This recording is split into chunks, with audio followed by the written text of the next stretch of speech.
Regular session of the 17th Congress is hereby called to order. Senator Panfilo Lacson will lead us in prayer.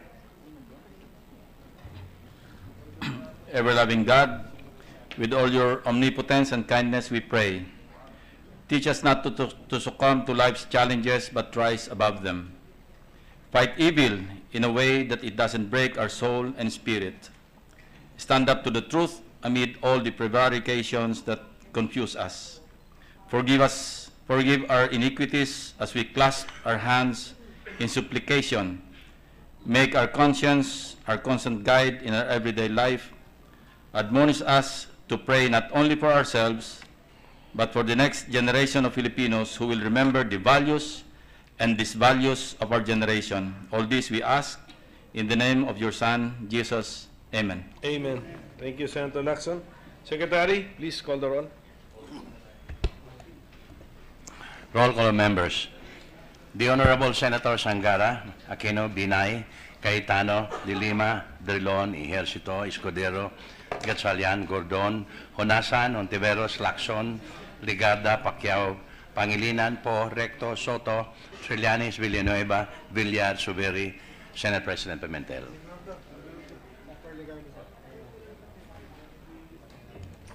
Andyan siya.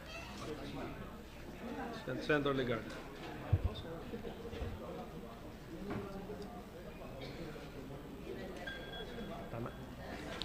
With 17 senators present, the chair declares the presence of a quorum. Majority Leader.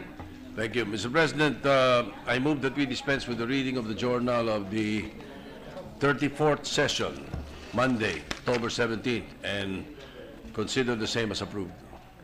Is there any objection? There being none, the motion is approved. Thank you, Mr. President. We'd like to acknowledge guests in the gallery who was visiting the Senate. Guests of Senator Legarda, Mayor Jesse Galano of Paway, Ilocos Norte, and members of the Sangguniang Bayan of Paway, Ilocos Norte, and several barangay captains, Mr. President. Also, Vice Mayor Rico Goles of Parañaque City, and Acting Mayor Noemi Espinosa from Santa Fe, Cebu, together with the members of the Sangguniang Bayan of Santa Fe, Cebu. I'd like to acknowledge also the guests of Senator Pacquiao, the Department of Health Secretary, Pauline Jean Rosel Ubial, and several representatives from the Department of Health. And the guests of Senator Mig Subiri, Sangguniang Bayan members of Alcala, Pangasinan, Top Gigius Peregrino, Johnny Carahay, Eduardo de la Cruz, Eduardo Cruz Sr., together with Barangay Captain Manuel Salvador. I'd like to welcome them to the Senate, Mr. President, with your... Welcome to our guests, the local government officials, all the way from Paway, Ilocos Norte, Pangasinan, to Cebu, and Parañaque, as well as the Department of Health Secretary. And I also see CHED Commissioner De Vera is also here. So welcome to the Senate, to all of our guests. Thank you. Mr. President, I move that we proceed with the reference of business. Is there any objection? There being none, the motion is approved. Secretary, reference of business. 1201, an act providing for the establishment of breast care centers in every region nationwide, appropriating funds therefore and for other purposes, by Senator Cynthia Villar. Referred to the Committees on Health and Demography, Local Government and Finance. 1202, an act prohibiting text scams, misleading advertisements, and fraudulent sales promotions, mandating for this purpose the registration of all users of subscriber identity module cards, and providing penalties for the violations thereof, by Senator Cynthia Villar. To the Committees on Public Services and Trade, Commerce, and Entrepreneurship. 1203, an act creating a friendly working environment for women and for other purposes, by Senator Vicente Soto III. To the Committees on Labor, Employment, and Human Resources Development, and Women, Children, Family Relations, and Gender Equality. 1204, an act instituting corporate income tax reform, amending for this purpose sections 27 and 28 of the National Internal Revenue Code of 1997 as amended, and for other purposes, Senator Maria Lourdes Nancy Binay. To the Committee on Ways and Means. Resolutions number 195, directing the Senate Committees on Justice and Human Rights and Cultural Communities to conduct an inquiry in aid of legislation on the root causes of internal displacement of indigenous cultural communities, indigenous peoples, with the end in view of enacting legislation to uphold rights of internally displaced persons, by Senator Laila de Lima. To the Committees on Justice and Human Rights and Cultural Communities. 196, resolution commending and congratulating the Filipino athletes who bagged 21 medals during the 5th Asian Beach Games in Vietnam, by Senator Emmanuel Manny Pacquiao. To the Committee on Rules.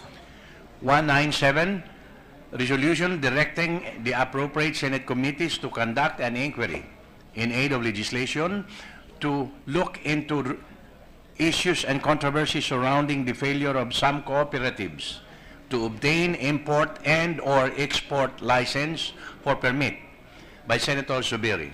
To the Committees on Cooperatives and Trade, Commerce and Entrepreneurship. 198, resolution congratulating and commending the Philippine team for winning 3 gold and 5 bronze medals in the 10th World Taekwondo Pomsei Championship, held on September 29 to October 4, 2016 in Lima, Peru. Senator Maria Lourdes Nancy Binay. To the Committee on Rules.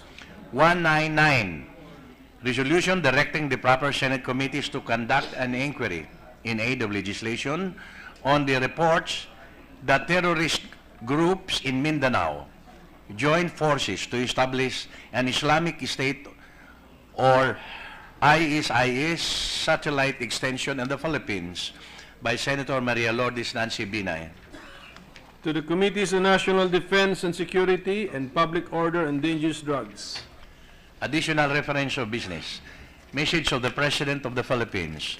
Letter of President Rodrigo Roa Duterte, dated 11 October 2016, certifying to the necessity of the immediate enactment of House Bill number 3408, entitled An Act Appropriating Funds for the Operation of the Government of the Republic of the Philippines from January 1 to December 31, 2017, and for other purposes, in order to address the need to maintain continuous government operations following the end of the current fiscal year, to expedite the funding of various programs, projects, and activities for fiscal year 2017, and to ensure budgetary preparedness that will enable the government to effectively perform its constitutional mandate.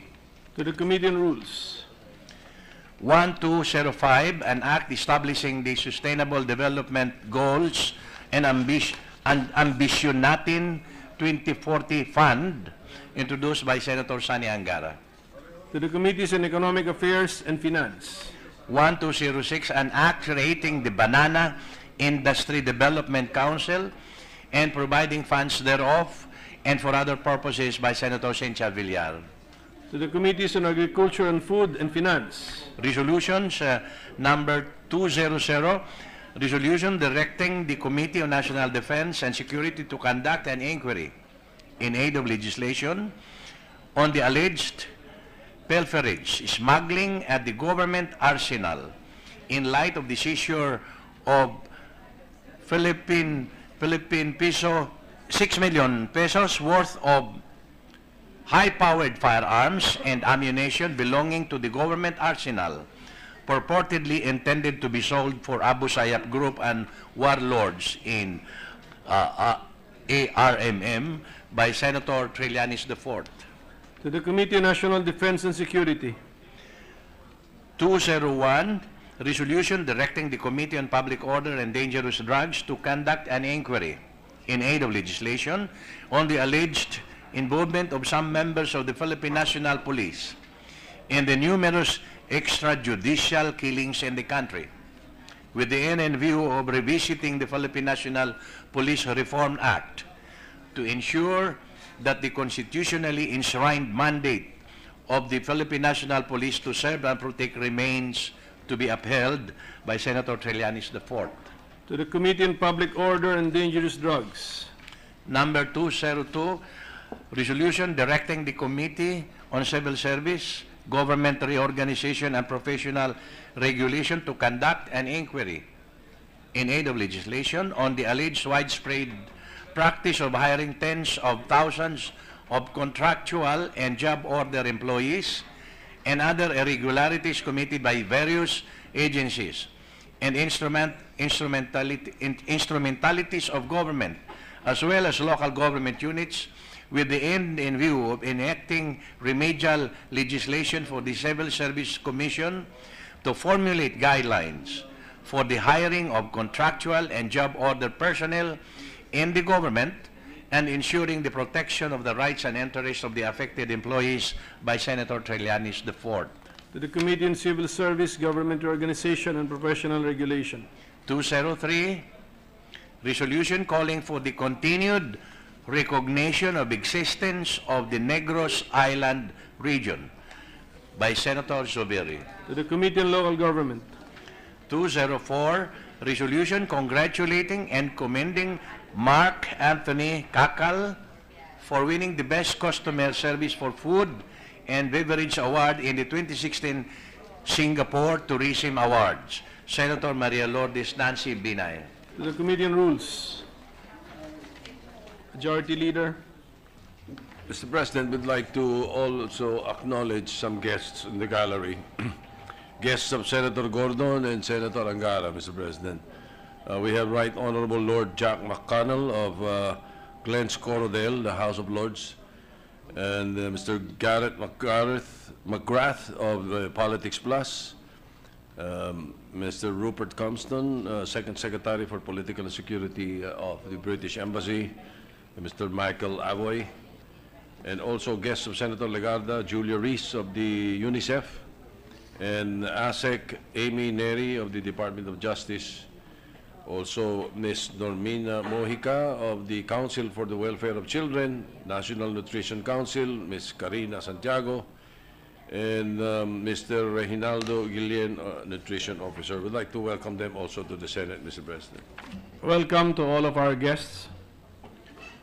Mr. President, last Tuesday, October 11, Senator Dick Gordon took the floor on a matter of public interest to divulge the issue on the alleged 3.5 billion worth of questionable dengue vaccines that had been administered by the Department of Health to almost 280,000 students without passing through the so-called WHO pre-qualification requirements to ensure the vaccine's safety and effectivity.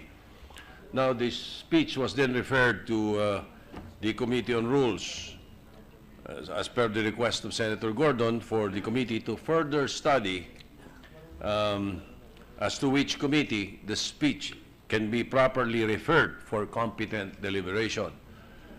Now, Mr. President, after having thoroughly reviewed the speech and its subsequent interpolations, and after conducting our own research on the matter, we believe that the allegation on the possible involvement of irregularities to administer the school-based mass vaccination program, even before it was pre-qualified by the WHO, may merit investigation to focus primarily on the possible culpability of previous and present officials of the DBM, the DOH, and other concerned ranking officials in the executive branch of the previous government on the misuse of 3.5 billion government funds.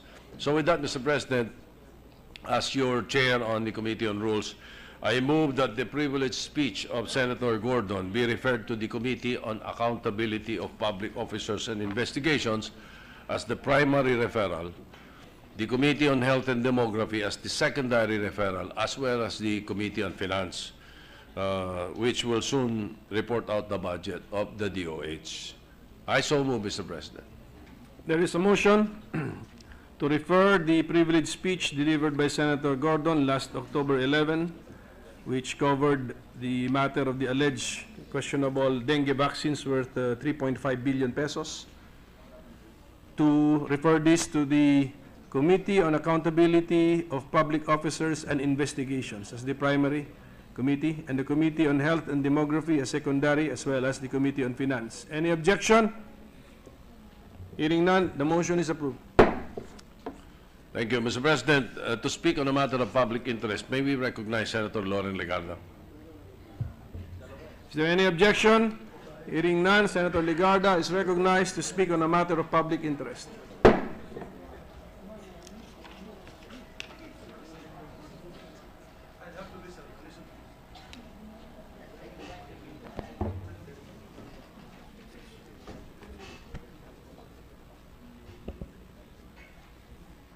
Mr. President, October is National Indigenous Peoples Month, a celebration of our cultural diversity, an opportune time to honor our IPs and their overwhelming contributions to our history, our culture, our heritage.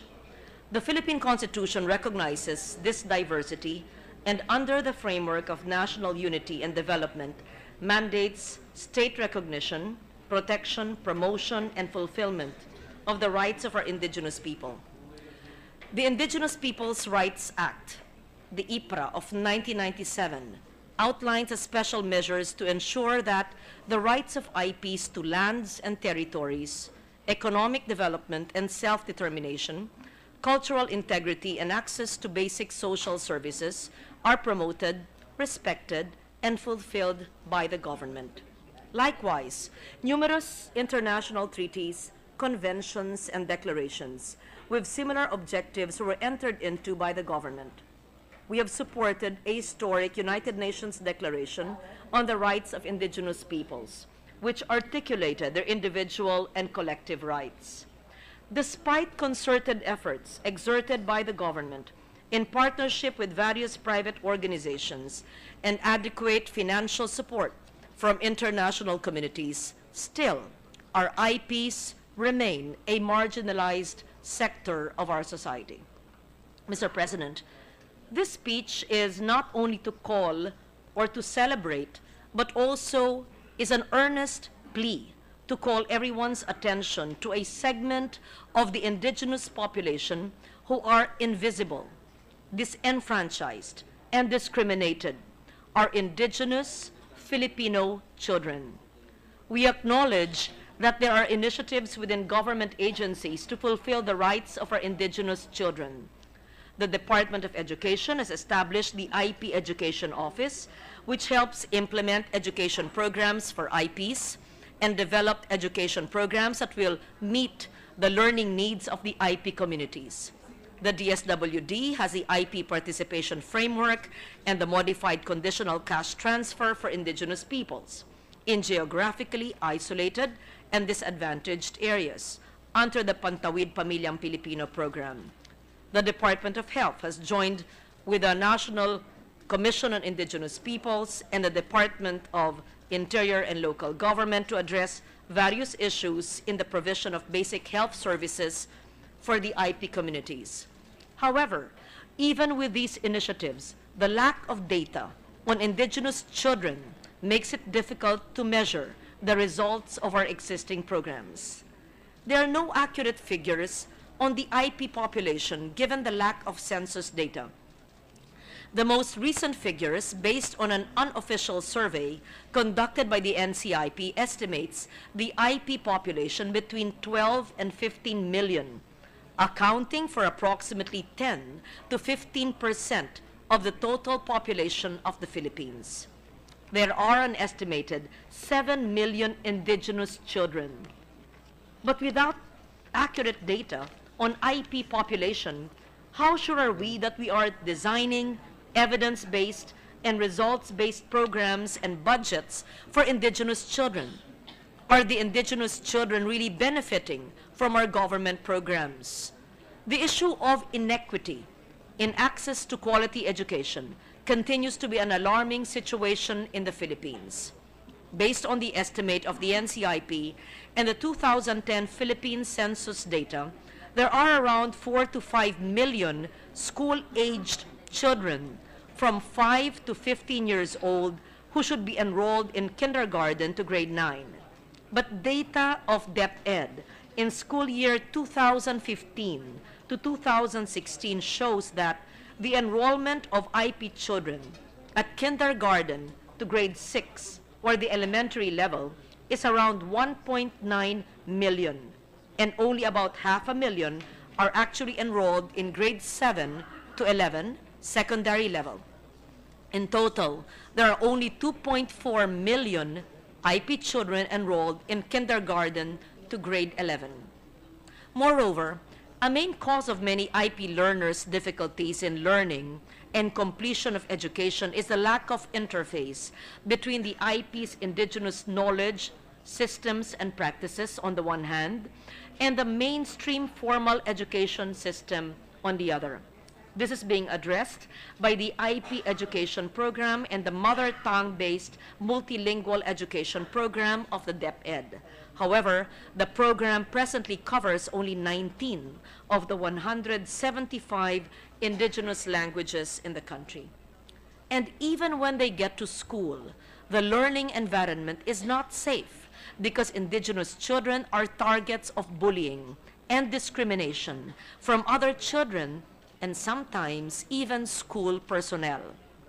In a series of consultation workshops with indigenous children organized by Tebteba, one child narrated that after walking 10 kilometers to reach school, the teacher scolded and humiliated her because of her dirty feet, called her a native, and then sent her home.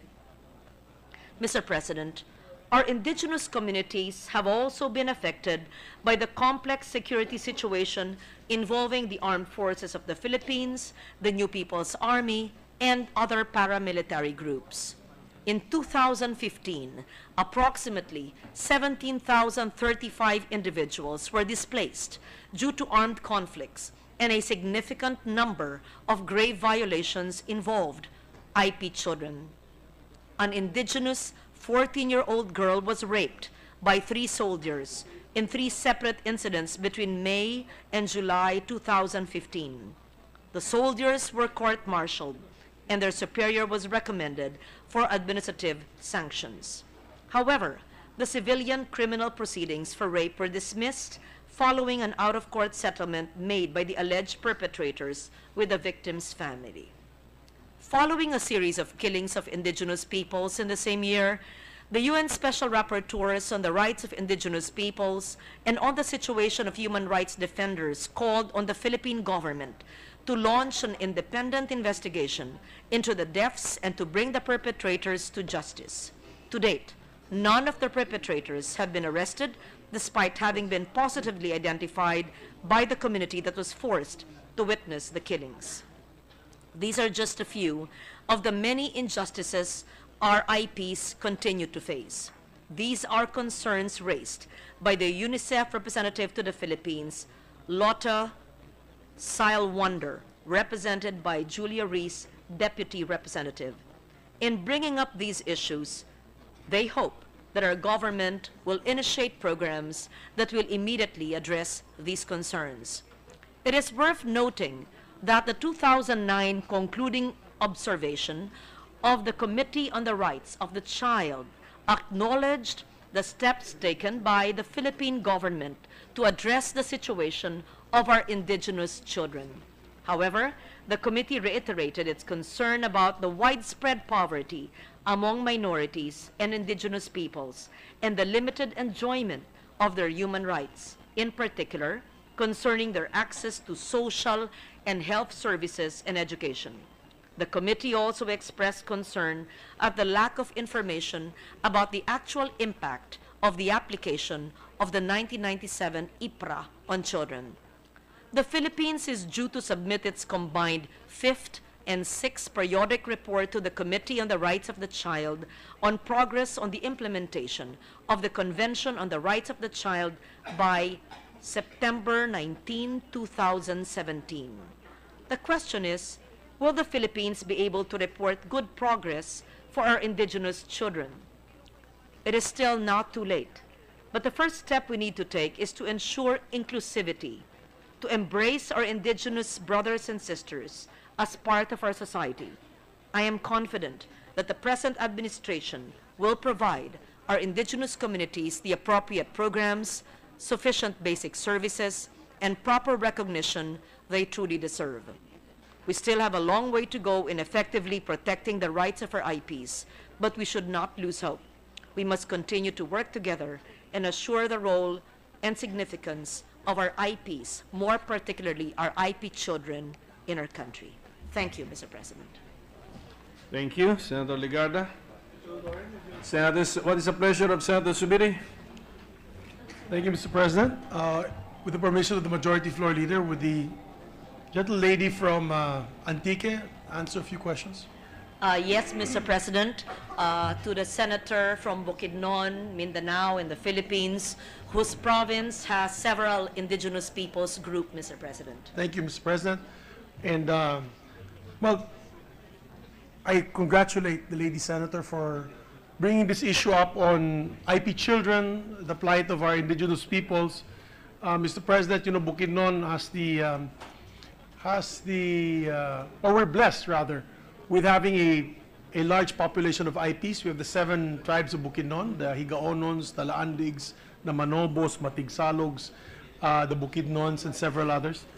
And almost 30% of our population, Mr. President, are IP communities.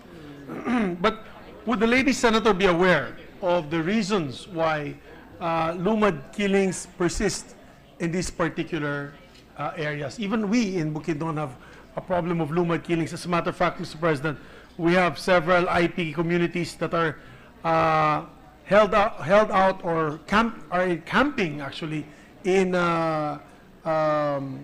rescue centers in front of the provincial capital of Bukidnon. Would the lady senator be aware? Yes.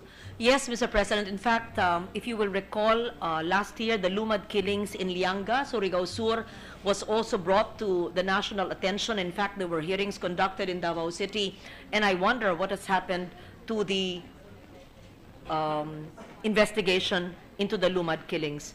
Yes, Mr. President, there are many reasons why our indigenous peoples, our children, are rendered most vulnerable. First, there is that, whether we accept it or not, innate discrimination on our indigenous people. So when we say indigenous children, they are twice discriminated upon. First, they are from indigenous families. Second, they are children.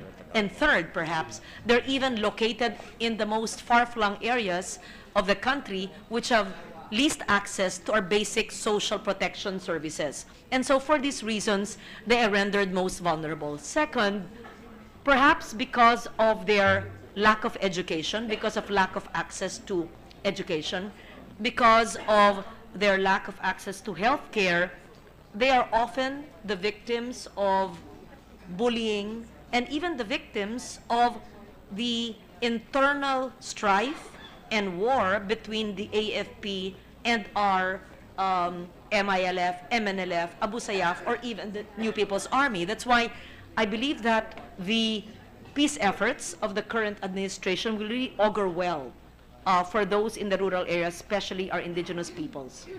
And so there are many reasons why they are often the victims of killings and harassment. It is cultural, it is political, it is also borne out by the fact that they are usually located in areas where there are tensions between the AFP and the insurgent forces. Thank you, Mr. President. Madam Senator Legarda actually hit the nail right on the head. There are several factors, as she mentioned, cultural, also the militarization, as she mentioned earlier, because of the internal strife. Many of our IPs have decided to take sides. Some IP communities would be siding with the military and government. The other IP community will be siding with the New People's Army in this fight against the government. And what happens ultimately, Mr. President, is the IP communities suffer.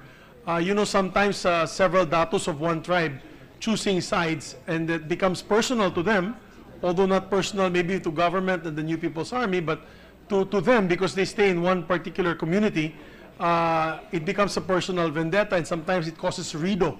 And many times, nagkakapatayan po, Mr. President. And I agree with the lady senator from Antique and Malabon that these lumad killings should stop. As a matter of fact, we should demilitarize these areas, because I'm hopeful now, Mr. President, and I'm glad that the lady senator took this up, because I'm hopeful now with the peace efforts both on the side of the military and the New People's Army, that we can finally demilitarize these areas and actually try to come up with a long-lasting solution for cohabitation amongst these different tribal communities. In Bukidnon, the Kaamulan Festival was actually an enactment. The celebration of the Kaamulan Festival was actually the enactment of the coming together of the 7 tribes of Bukidnon. That's the Kaamulan. And it happened not too long ago, as a matter of fact, Mr. President. This happened during martial law. I think what happened was they'd always be fighting each other for territory.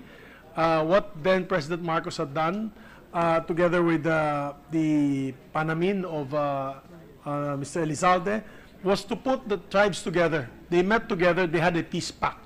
And that was the Kaamulan, and that started the Kaamulan Festival, the recognition of the coming together of the 7 tribes. Unfortunately, we need to reenact that again, because many of our, and not only in Bukidnon, but even in Agusan, in Surigao, as you mentioned, even in North Cotabato, many of our IP communities now are militarized. They have to take up arms, well, in a way, because of the different struggles that they face every day. Hunger is one of them. And so I'm going to my next point, basically. Does the good senator know that in the hunger incidences of the PSA, or the hunger survey of the Philippine Statistics Authority, would you be aware, Madam Senator, that many of those in the top 20 are actually provinces with a high density of indigenous peoples? You're correct. In fact, your province is in the 20 poorest provinces, and so is the province of Senator Pacquiao, Sarangani, with a population of indigenous people as well. And many of those provinces are found in Mindanao. And so it is important that as we craft our budget for 2017, we are sensitive to the needs of our indigenous people, whether it is for the CCT program under the 4Ps, or it is the DepEd school building program, access to education, access to the CCT. When the North Cotabato incident happened, Kidapawan, was it a year ago, some IPs, Manobos, came to the Senate, and they said that they were not even afforded the services of government. And I asked the government agencies then, why were they not beneficiaries of the 4Ps or CCT? And they said, because we did not know how to find them, because they were all the way in the mountains. And I think what we really need to do to be able to effectively address this issue is to have extension workers to really find out where our indigenous peoples are in the most far-flung sitios in the country, so that they can be included in the 4Ps program of government. And even when they are included, for them to be able to avail of it, there should be a different program for them, because the requirement would be based on those in the urban areas or rural areas, but not IPs, meaning they must be in school, in a DepEd school. But maybe this child or IP child cannot even comply with the requirements of a DepEd school. Maybe the language he or she was born into is the language, indigenous language of a Manobo or a Talaingod, which is not taught in the Visayan school. Yes. So I am informed that these sensitivities must be taken into consideration in the implementation of the programs of government. I'm thankful, Mr. President, that the lady senator and I see eye to eye on this issue, because it's really a multi-sectoral, multi-agency approach. She's correct, Bukidnon's in the top 10, and because we were hit with a very bad El Nino, it was about 10 months of no rain in Bukidnon. And you know, most of the IP communities, because of their culture and tradition, they do not want to go down from the uplands and the hinterlands. which are the most affected when it comes to El Nino, because obviously it's not lowland, so you have no irrigation. Walang tubig. Walang tubig, they cannot grow anything, not everything that they grow would die, and it's actually desertified in some areas where there's forest fires and brush fires. So they're really, really affected. And so this representation, together with the good chairperson of the Finance Committee, has been trying not only for Bukidnon, but for the other provinces like Sarangani and even the Maguindanao area, Sultan del Norte, Zamboanga del Norte, and other provinces. We've been trying to come up with a approach that the budget should be a multi-agency convergence for poverty reduction. It cannot just be kanya-kanyang programa. That's why I'm very happy that when I hear the chairperson of the Finance Committee, Senator Legarda, castigating the DENR for its lack of malasakit when it comes to their greening program, because for obvious reasons, she's also an environmentalist. She knows exactly what will survive when you do a greening program, and we both agree that it should be agroforestry. We discussed earlier the use of even coconuts, things that would feed the IP communities in the highlands. And it should be not just the DNR, it should be the NCIP, it should be given more importance by national government agencies, knowing the fact that the PSA has ranked the IP communities out of 100%, in the PSA it's about a high of 70% poverty index for IPs. Napakataas. So, They're considered actually the poorest of the poor. poorest of the And poor. what we need to do is really to be able to locate them. And the Yes. PSA must need to update their statistics because, as I mentioned, our indigenous children are more often than not invisible. They're Yes. not carried in our statistics in the PSA. They're not accounted for in our health or DSW programs all the time because they're not in our database. Yes. So what we need to do first is to know exactly where they are. And I think the best way to do it is to really have extension workers, as there are extension workers in the agricultural sector. There must be extension workers for agencies of government that provides basic services to our indigenous peoples. Would the lady senator agree with me that sometimes we have to take a step further to be able to do drastic measures to prevent poverty, particularly on the issue on IPs, on the IP communities, to take a step further by really focusing on education for the next generation? I've had my frustrations being a former congressman from Bukidnon, and my district has one of the highest density of IP communities. And I've had my frustrations dealing with the fathers and the grandfathers when it comes to poverty eradication. For example, you and I are both environmentalists, Mr. President, the lady senator and I, and there are times that I would be arguing with them and saying that there are better ways to utilize your ancestral domain, because sometimes for them to cut all the trees, it's all up to them because that's their ancestral domain, and now they're regretting it because they have no more trees. Now they're suffering from flooding and soil erosion and all this. But I've gotten my horse, Mr. President, trying to explain to them, to the point that I've already looked beyond that and I've decided to go to the next generation. Would the lady senator agree with me that education plays a key role in uplifting these communities in the near future from poverty? Yes, education, giving them access to education as everyone has access to it, but at the same time, we should also open our minds and our hearts in understanding their culture. Yes. And in understanding their very rich culture and benefiting from it. Well, Mr. President, also to put on record, there are a lot of programs in the DepEd with regards to IP schools. These are IP schools that they put in the hinterlands that are being, of course, Tess Daman is here, no? Senator Joel Villanueva. But there are IP schools to cater to the primary and secondary education for IP communities.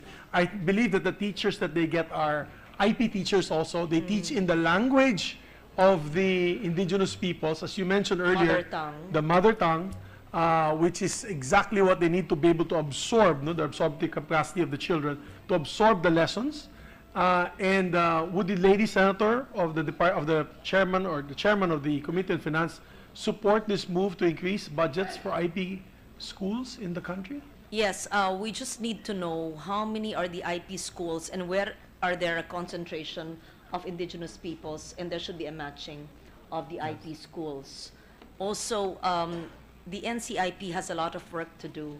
We need to see the NCIP to gather data on the IP population, especially IP children. The issue here really is how can we develop programs targeting IP concerns if we don't know the profile of each community. So this is really a challenge to us. We want to help them, but if the NCIP does not help itself by providing the data to the SWD, to DepEd, to CHED, to the SUCs, to the DOH, to the agencies of government. So we must see greater engagement with the NCIP, and perhaps the Philippine Statistics Authority can also help them. If Yes, they're Mr. invisible, how can we help them? I believe the NCIP requested a budget for the Philippine IP Ethnographic Survey, funding for 2017 budget. But Senator Dillon he has his issues A with survey the NCIP. on where they are located. I believe so. I think the Yes. PSA, the Philippine Statistics Authority, can do that job. And I agree with Senator Dillon. He has his frustrations with the NCIP. I have my frustrations with the NCIP. We have our frustrations as well. You know, they I've should be, told them about our Mr. President, they should be more proactive in the way they deal with our IP communities. Right now, it's just offices being filled up by personnel, not to cast any aspersion or bad light at them, but I would like to see an NCIP that is more proactive. I'm sure that the senator from Capiz and Malabon will agree with me. That they give, for example, for Region 10, they have a master plan for how to be able to support the IP communities and how these IP communities can survive and how the government agencies can help and assist, rather than us here, the legislators, trying to come up with some sort of master plan for them. Because when I asked them during our hearing in the budget, really, they were just thanking me for the support of coming up with a master plan for our IP communities in Bukidnon, because apparently they didn't have any. So with that, Mr. President, you know, me and the Senator Legarda are one heart, one mind, one soul when we feel that there should be a plan to assist our IP children, the children of indigenous communities, as well as a master plan for them, because they cannot be on a hand-to-mouth existence all the time. There are several countries around the world wherein their IP communities have been actually integrated, fully integrated to the society. They are now the shakers and movers of this country. And although in some countries there are still problems with IPs, and they're still the poorest of the poor, for example, maybe in Australia, or maybe even in the United States with the American Indian communities, but they've masterfully come up with a efficient utilization of the resources in some other countries, which has become a tool to help them get out of poverty. I hope that with the stewardship of the lady from the gentle lady from Antique and Malabon, the Committee on Finance, we can come up with a program, a long-term program for IP communities to finally say, by maybe 10 years from now, that the IPs are no longer the poorest of the poor, but the IPs are the movers and shakers of our society. I would love to see one day an IP become a senator of this republic. Thank you, Mr. President. Thank you. I really appreciate, Mr. President, the interventions of the good senator from Bukidnon. Mr. President, Senator Laila de Lima wanted to interpolate, but the issue she wanted to brought out was discussed already by the distinguished senators on the floor. So at this point, maybe ask Senator Drilon be recognized, and then Senator Hontiveros, Mr. President. Senator Drilon is recognized. Thank you, Mr. President. Thank you, Mr. Majority Leader. First of all, I want to spread on the record that I support the IPs, children, the welfare of the IPs children. However, I have my concerns and my issues on the NCIP. Specifically, Are they here? specifically, what has happened to the Torrents title in Baguio, which has been mangled by titles, tawag doon, Ancestral domain? ancestral domain titles CADTI and and CALTIs? CADSI over such lands as the Mansion House and the other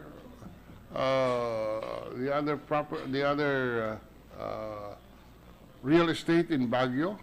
And here I'm raising the question because I keep on hearing this time and again when there were a lot of titles issued over government properties in Baguio and agree in with you. other areas, so that our forest Cover. A forest cover forest cover have has shrunk. diminished. Now, may I just request that this issue be included in the inquiry that will be done Yes. by the good Senator Legarda on when the privilege speech is referred to her committee? It will be the committee of Senator Nancy Binay, who is the chair of the Committee on Cultural Communities All right. and Indigenous Peoples. So may we, Yes. just so we can take this matter up, may we request that the issue of the functions performed by the NCIP be included in the manner in which they have exercised their powers. Because, Mr. President, you know, I worked hard on the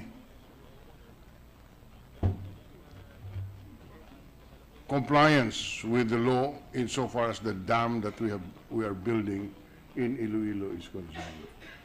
And Mr. President, I was the Senate President, and it took me 3 years to have that free and informed prior consent. When you know this project involves.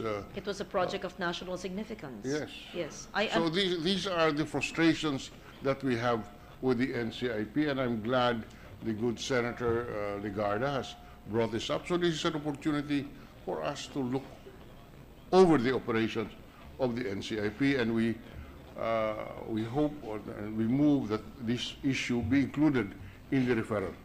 I appreciate your interventions. In fact, I am one with you on those two basic points. First, the issue of overlapping titles. We've talked about that year in, year out in most hearings. And in fact, in my hearing with the NCIP, I told them, I believe that your concern should not only be in getting your kadtis and your kautis or titling what you say belongs to you as part of the ancestral domain in the implementation of the IPRA, but also in other matters, in implementing or making health care and education accessible to our IP children. In fact, the subject of my speech is not on the NCIP or IPs in general, but more particularly on indigenous children. So, but I agree with you.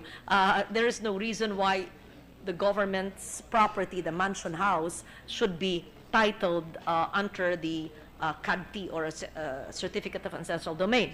And second, the stalling of projects of national significance should not be an issue because the IPRA law, I am certain the framers of it, I was not yet a senator this time, did not intend it to be a hurdle in the process of sustainable development. And so I just similar to your dam project, there is a hydro project in my province of Antique which has not been fully operational and not totally completed, also because of alleged indigenous peoples in the area who, according to the proponent, were not there in the first place in the beginning. So there are these issues on indigenous peoples which I think should not also cloud the issue of their need to be helped, to be recognized, especially our indigenous children. So thank you for that, Senator Drilon. Thank you, Mr. President. May we now recognize Senator Ontiveros. Senator Ontiveros is recognized. Thank you, Mr. President. Would the good senator from Antique yield to a few questions? Yes, it would be my pleasure to answer the questions of the lady senator from Region 6 as well. Thank you, Mr. President. I'd like to thank the good senator for her speech on indigenous children. I've heard many speeches on indigenous peoples in general, but as she said, today she has, if not for the first time, in one of the rare times, brought out in public the specific concerns of indigenous children. Before I go to my few questions about her speech, Mr. President, I'd just like to think aloud that the earlier discussion between the good senator from Antique and the good senator from Iloilo, well, may Kasimanwa, both on Panay Island, is also related to pending legislative efforts on a National Land Use Act, which is proposed by its advocates as one of the laws where competing claims from different social reform measures, whether the IPRA or the Agrarian Reform Law or others, could be, where conflicting or seemingly conflicting provisions of these laws could be harmonized. So, but to my first question, Mr. President, on the political participation, representation, and leadership of, well, indigenous children when they come of age, I'm interested in the initiatives that the good senator from Antique said government has undertaken. What are the main planks of the IP participation framework that the good senator mentioned? The programs that I cited are programs existing in the various government departments. I still need to see its effectivity. In fact, I know for a fact that the use of the mother tongue is instituted in DepEd. The coordination between DILG and the other agencies of government and the NCIP, that I am not certain that the effects on our indigenous families are actually felt. In fact, let me be very candid with you. The programs which I cited look like interesting programs that would address the needs of our indigenous children. But honestly, on the ground, I don't think it makes a difference. That's a reason why I intend to bring this out in crafting our budget so that it's more responsive to our indigenous peoples. I think our Department of Health Secretary is here. Yes. She was here earlier. Still here. Yes, Sec Pauline Ubial. I hope that in the in our health budget that there could be a clear effort to reach out to the 15 million indigenous peoples and the 6 million indigenous children, so that the benefits that a non-indigenous child, Filipino child, would receive from government would be the same benefits that that 6 million indigenous children would benefit from. I learned from them that in the DSWD 4-piece program, while it is recognized that there are indigenous families, the requirements are difficult to fulfill. Because what are the requirements of the 4-piece? I mentioned earlier that they should be in school. Yes, in a regular school. But many of them live very far. There is no school. Takes them to walk kilometers. They don't even have money for breakfast. They don't have slippers.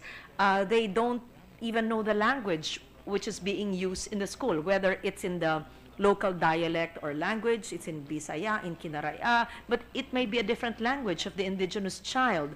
And the other requirements, to be able to access the 4Ps, you need to be compliant with the reproductive health, for example. What if they're not even in touch with the DOH representative, or there is no rural health center in their area, the mountain range where they're from? And so it is very difficult for them to even be a member of the 4Ps because they're non-compliant. There has been a suggestion to tweak the compliance with the 4Ps for indigenous families that would be more attuned to what they can fulfill based on their culture. Well, Mr. President, since the good senator already mentioned again, one of the other initiatives she mentioned in her speech, I'll segue to what she pointed out as basic health services. And as far as I can remember, good chair of the Senate Committee on Finance, during the first hearing the good chairperson conducted on the budget of the Department of Health, in fact, the good secretary mentioned that one of their plans within their 5-year strategic plan in order to fulfill their Philippine health agenda would be within the framework of primary health care to extend checkups to the 20 million poorest Filipinos. And as the good senator knows, always counted among poorest of the poor would be our indigenous people, Yes. including the indigenous children. Yes, there And are my- 15 million indigenous peoples, Peoples. and 6 million of them, I believe, are children. So what would the good senator suggest should be main elements or characteristics of these basic health services in order to create the greatest impact for the health of our indigenous children? Well, first, we should know where they are. So locating them by including them in our census data is very important. Second, if we have outreach workers, extension workers, I call them, in the SWD, so that they are covered in the 4Ps. And with the benefits of the 4Ps, perhaps the DOH can use that same database to provide them access to basic health services, and even perhaps providing them in their barangay, in their sitio, with a health care center, a health unit, with basic health care facilities, and even just teaching them how to wash, teaching them basic sanitation. That's very important. Even teaching them nutrition.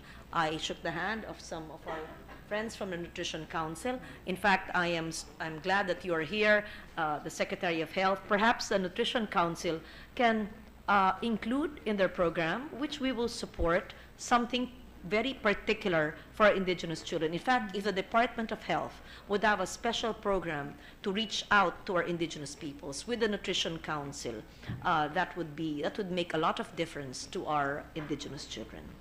Mr. President, I'm glad that the good senator pointed out that the National Nutrition Council is also here today in the Senate, because we're in the Committee on Health as well. We are really looking at them as partners in a good number of bills that we're hearing now on the first 1,000 days nutrition program for our children, of course to include indigenous children. To continue, In fact, yes. if I may just mention, before we segue from the Nutrition Council, something very simple and can be done. The Nutrition Council can actually promote the planting of malunggay, of saluyot, and other easy-growing, calcium-rich plants. And where available, where feasible, depending on the terrain or the area where the indigenous families are. And they can actually map the areas and whichever will grow best there, which the National Nutrition Council would know better. So let's find out where the 15 million are, and we have basic information about that. The NCIP should be able to help with that, and the PSA, and then to provide health centers, if possible, in those areas, and the National Nutrition Council with the DA, with the DepEd, or even by themselves to help them plant and eat their own organic malunggay or organic saluyot, and to, as I said, teach them basic health and sanitation for their daily needs. In fact, Mr. President, I was going to mention that the indigenous peoples in their ancestral domains are among the most familiar with those nutritious plants that and plant foods that Yes. the good senator has just mentioned. And on the other end, from that primary healthcare nutrition point, they are also the custodians of a lot of the medicinal plants. That's true. Which which are Which we endemic can to the learn Philippines. from, Which we yes. can learn from, and I'd like to hear a little more from the good senator about that. Yes, I am sure also that the Department of Health would have, because you have the Bureau of Alternative That's PTAC, Yes. good senator, Philippine Institute for Traditional and for Alternative traditional Healthcare. alternative Opo. medicine. And our indigenous peoples have their indigenous knowledge systems in agriculture, in environment, and in health, which can be preventive and curative. And many of our herbs and plants, which we living in this urban jungle may not know, but they actually know it. So there's much that we could learn from them. In fact, if both the DOH and the Nutrition Council can have that program, that would be great. Why don't we model those areas in indigenous communities? Gulayan or herbs based on what's available there, and teaching the children and the families how to cultivate a small plot of land to make it sustainable for their families. Lastly, Mr. President, on this point of the basic health services, perhaps also with the leadership of the DOH, there can be more exploration of the role that indigenous healers can play in our community health teams or in reinforcing the human resources which are who are primarily deployed by the DOH to serve the health needs of our communities. And these would include the indigenous children to whom these indigenous health health-seeking habits would be passed down, would be passed on from their elders. I agree with you. In fact, I would go one step further, if I may. I would request the DOH to help document the indigenous health practices and rituals of our indigenous peoples so that aside from it being passed on by the elders and the indigenous health practitioners to the children, we could, if allowed, assuming there's FPIC, we could document it and learn from it if they allow. Mr. President, moving on to another point earlier mentioned by the good senator from Antique, the modified CCT. She already mentioned that the requirements currently are difficult to fulfill, but what does the good senator suggest should be the main modifications on the basic CCT to make it more truly responsive and poverty alleviating for the indigenous children and their families? It would be the NCIP and the DSWD that could know that best. Okay. I was just informed that the compliance for children of school age must be in school, and the health compliance that they must abide by certain requirements is sometimes difficult to be met. And so perhaps the NCIP must reach out, or DSWD must reach out to each other, and they must, I'm willing to put it in a special provision under the CCT program of a DSWD in the GAA, so that the implementation of that will be, how do you say it, more loose or changed or modified so that we can have more inclusivity in the implementation of the 4-piece program to include more indigenous peoples. To the last point, Mr. President, mentioned by the good senator in her speech, or the last initiative, the IP Education Office and the mother tongue-based multilingual education. Are these sufficient as of now, for example, to not just extend the alternative learning systems of DepEd to indigenous children, but also somehow, in the same way we discussed about the health practices of the indigenous people, somehow to incorporate maybe indigenous learning systems into the mainstream I would like that. learning In systems fact, of the country? yes. First, the use of mother tongue. I'm not sure that it is actually being done in all areas where there are indigenous peoples. I think it's just been modeled. It was Secretary Luistro who I always had healthy engagements with when it comes to the use of mother tongue. Not everybody agreed on that, but I am agreeable to that. And I think that it was just modeled. I am not certain. I have to ask Secretary Briones in which areas of the country this is being implemented.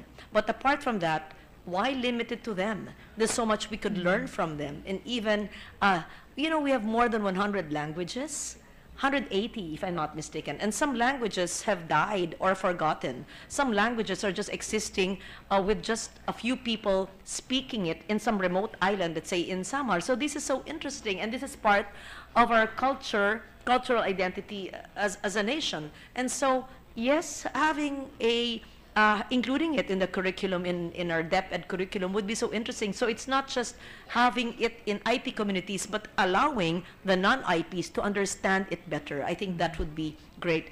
Just to let the good senator know, and I'm so excited by all your questions, we were able to document indigenous agricultural and environmental practices in the through the 6 universities, state universities and colleges in the Cordillera.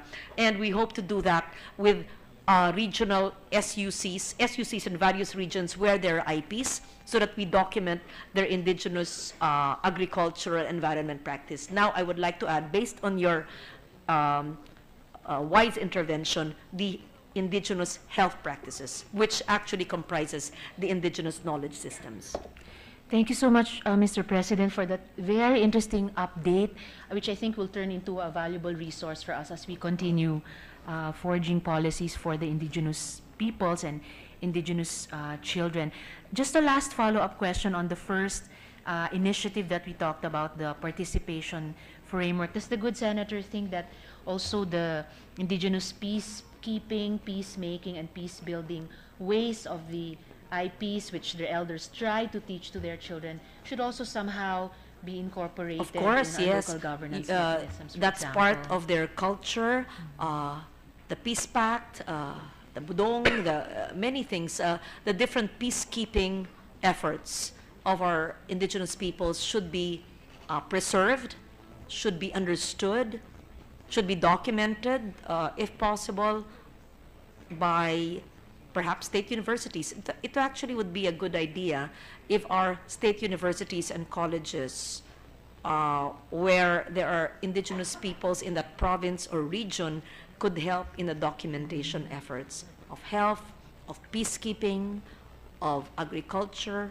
of environment, of tangible and intangible heritage. Thank you, Mr. President. One final follow-up. I really would like to appreciate the fact that the good senator highlighted the importance of the initiative of the modified CCT, because as she has often reminded us, among the poorest of the poor in the Philippines, aside from small fisher folk, will always be the indigenous people and their children. So thank you very much, Mr. President. Thank you very much. Good I Senator. truly appreciate the very enlightened questions of the good senator from Panay as well, and I hope that everything on record, that I will be reminded to include those special provisions in the budget. So thank you. And I'm glad that this Department of Health is present here today, Secretary Ubial, and the National Nutrition Council. Parang tayo nag-meeting. Yes, thank you.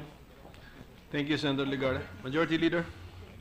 Mr. President, I move to refer the privileged speech of Senator Legarda to the Committee on Education, Arts and Culture, and secondarily to the Committee on Youth. There is a motion to refer the privileged speech of Senator Legarda, as well as the interpellation thereon, to the Committee on Education, and secondarily to the Committee on Youth. Any objection? Hearing none, the motion is approved. Mr. President, with the consent of the Chamber, I move to consider PS Resolution 205. 205. Is there any objection? Hearing none, PS Resolution 205 is in order. May we ask Secretary to read the title of the measure without prejudice to inserting into the records the entire text of the resolution? Only the title, Mr. President. Resolution authorizing all regular standing committees, oversight committees, and special committees of the Senate to conduct hearings, meetings, and consultations during the recess of the 7th Congress to have continuity in the process of passing pending proposed legislations and to conduct investigations on issues of national interests to aid in crafting relevant legislation. Majority Leader. Mr. President, I believe the resolution is self-explanatory, so with this consent of the Chamber, I move to adopt PS Resolution 205, subject to style. Is there any objection? Hearing none, PS Resolution number 205 is adopted subject to style.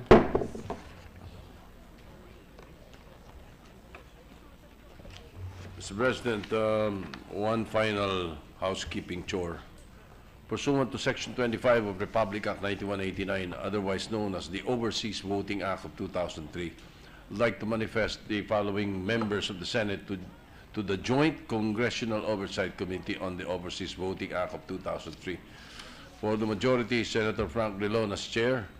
Members, Pangilinan, De Lima, Angara, Ejercito. For the minority, Senators Recto, Escudero, Trillanes IV, Mr. President. The manifestation of the Senate contingent to the Joint Congressional Oversight Committee on the Overseas Voting Act is noted. Mr. President, I move to adjourn the session until 3 o'clock in the afternoon of Wednesday, October 19, 2016. Is there any objection? There being none, the session is adjourned until 3 o'clock in the afternoon of Wednesday, October 19, 2016.